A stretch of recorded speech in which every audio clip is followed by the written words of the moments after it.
Welcome to my vlog. And for today's video, samahan niyo ako magluto ng crab. Wow. Wala na akong choice kanina na makatanggi kahit allergic ako sa crab. Pero sabi kasi ni Habhab, hello, Habhab, luto ka na alimango ha. Like, ako naman, ha? Okay. Okay, naka-okay na ako eh. Naantok pa ako kanina. So ngayon, panindigan natin to. And by the way, nakapamili na ako ng mga kailangan sa palengke. This will be my first time magluto ng crab. And ang lulutuin natin ay buttered garlic crab. Buttered garlic crab. And then, ang binili ko, ang binili ko na soda is ganito na kalaki. Ayan. 1.5. And then, yeah, tara, mag-prepare na tayo. Magsasaing muna ako. Tapos, ayan, maghiwa-hiwa na tayo ng mga kailangan. Dahil mamaya parating ang ating habhab. And for sure, kukulitin na ako nun magluto ng kanyang paboritong alimango. So, let's go. Look at my baby.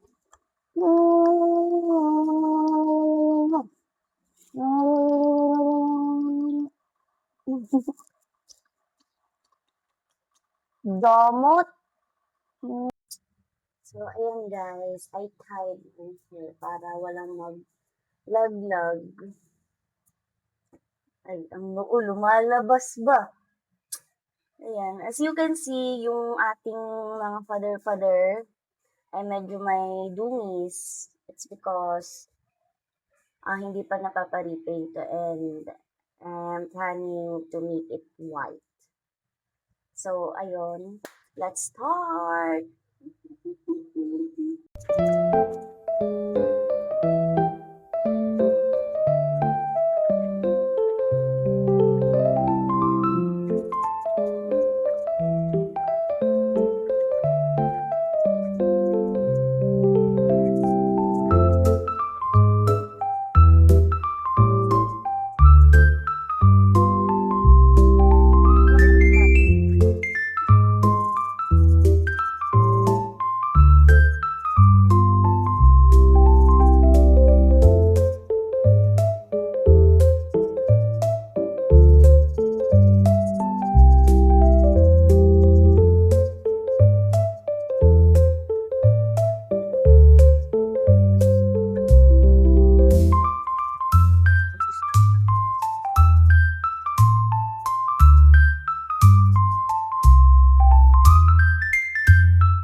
Wala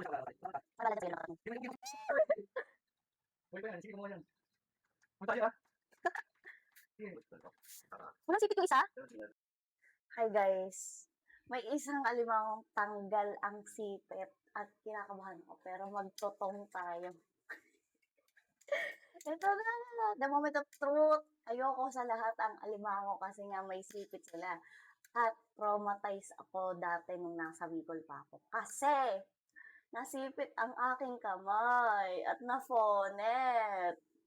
Pero ito na, may tanggal yung tali ng isa ba. Pero ito na, the moment of truth.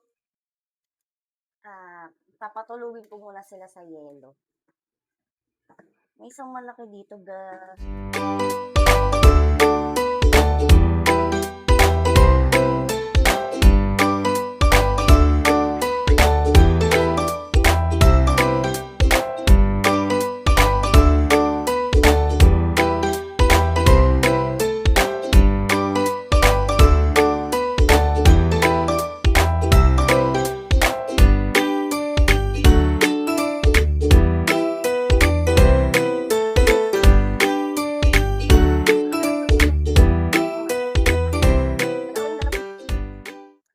Hi guys, tapos na ako magluto at hindi ko na nasama sa video yung procedure na ginawa ko.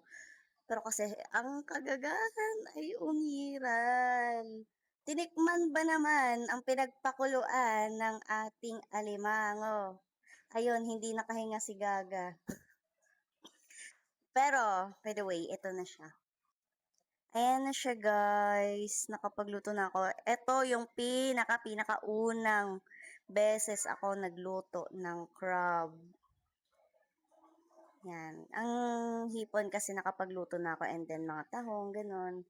Fish, the very common. Good evening. Ayan.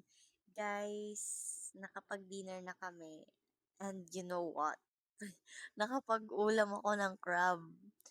And to be honest, iniintay ko yung allergic reaction ng katawan ko. Pero so far, wala. Pero okay, prepared ako. Meron akong gamot na nakatambak sa rep. So, yon. Tapos na kami mag-dinner ng partner ko. Tapos na rin maligo. Tapos na mag-brush ng teeth.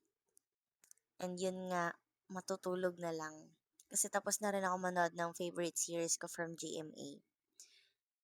So, that's all for today. Good night.